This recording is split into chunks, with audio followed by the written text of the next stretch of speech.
Bonjour et bienvenue à cette 30e édition de l'heure du thé avec Rodolphe. Aujourd'hui, on va parler donc de cosmétiques, toujours, c'est le rendez-vous de la semaine. Et on va parler en fait éco-responsabilité et on va parler cosmétique engagée. Savez-vous ce qu'est la cosmétique engagée? Qu'est-ce que ça peut effectivement signifier, mais aussi qu'est-ce que ça peut apporter comme garantie, mais aussi quel impact ça peut avoir sur l'achat de vos produits? Alors, on parle souvent que les produits engagés sont plus chers. Sont plus chers parce qu'effectivement, il y a des labels, des certifications un peu à droite, à gauche. On a aussi énormément de mal à se rappeler de tout et de savoir si tout a un intérêt ou pas, si aussi certaines certifications sont bien des certifications réelles et indépendantes liées à des tierces organismes et pas des logos créés par leur propre marque, chose qui existe aussi. Donc en fait, ce que je vais essayer de décrypter un peu avec vous le vrai du faux, mais surtout que vous compreniez aussi la valeur ajoutée qu'a un produit engagé. Et elles sont assez multiples en fait ces valeurs. La première par exemple c'est la recherche et développement. Je prends un exemple. Chez Rodolphe & Co, quand on commence à travailler sur un nouveau produit, chez nous en tout cas, on travaille donc déjà sur de la cosmétique engagée, mais depuis le début, depuis 2014. Mais au-delà de ça, on travaille sur de la recherche et développement, c'est-à-dire de l'innovation, des créations pures, c'est-à-dire des choses qui ne sortent d'aucune inspiration, d'aucun concurrent. Ce sont des pures créations. L'idée chez nous, en fait, c'est toujours voir la cosmétique de demain. Et donc, voir la cosmétique de demain, ça a un coût. Et donc, ce coût, il est généralement répercuté à la fin. Deuxième chose très très importante, le sourcing, le fameux sourcing, c'est-à-dire les matières premières.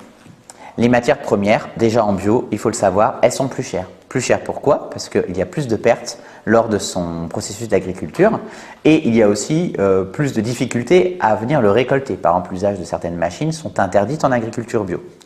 L'usage de pesticides est extrêmement réglementé aussi, ce qui fait que vous avez une baisse des cadences et donc des volumes de récolte. Donc ça a aussi son importance. Mais il y a aussi la rareté. C'est-à-dire que quand vous prenez l'exemple par exemple de certaines matières, que nous par exemple on va aller acheter en Inde, mais que vous savez que seulement 3% des producteurs de cette matière sont certifiés bio.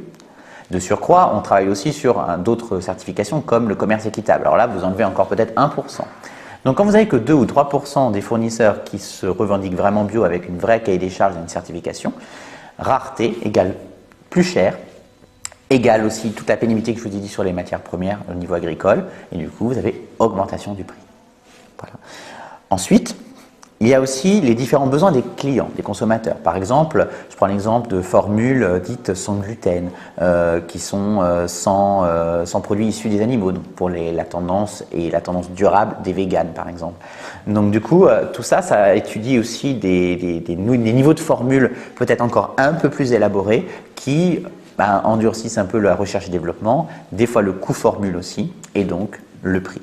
On en revient toujours à ce fameux prix.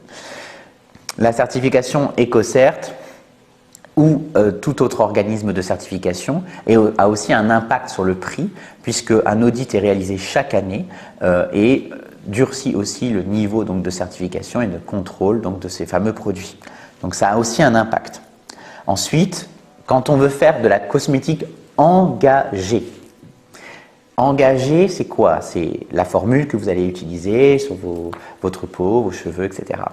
Vous allez être content d'avoir un bon produit.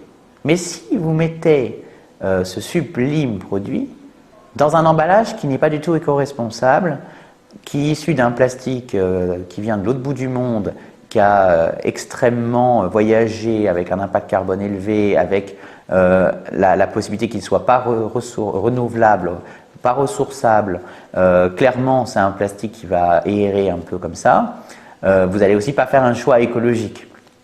Donc, quand on travaille en cosmétique engagée, on travaille aussi sur un éco-emballage. Donc, un éco-emballage, c'est quoi? C'est par exemple, si c'est mis sous étui, ça va être des étuis issus de forêts éco-sourcées. Donc, déjà quelque chose qui a été soit recyclé, soit les engagements de couper un arbre, planter un arbre.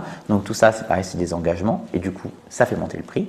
Puis après, il y a aussi l'utilisation de verre ou de bioplastique ou de plastique recyclé et recyclable qui évite d'utiliser les plastiques one-shot, les fameux plastiques que vous ne pouvez pas recycler et renouveler. Et donc, du coup, ça fait aussi monter le prix. Voilà.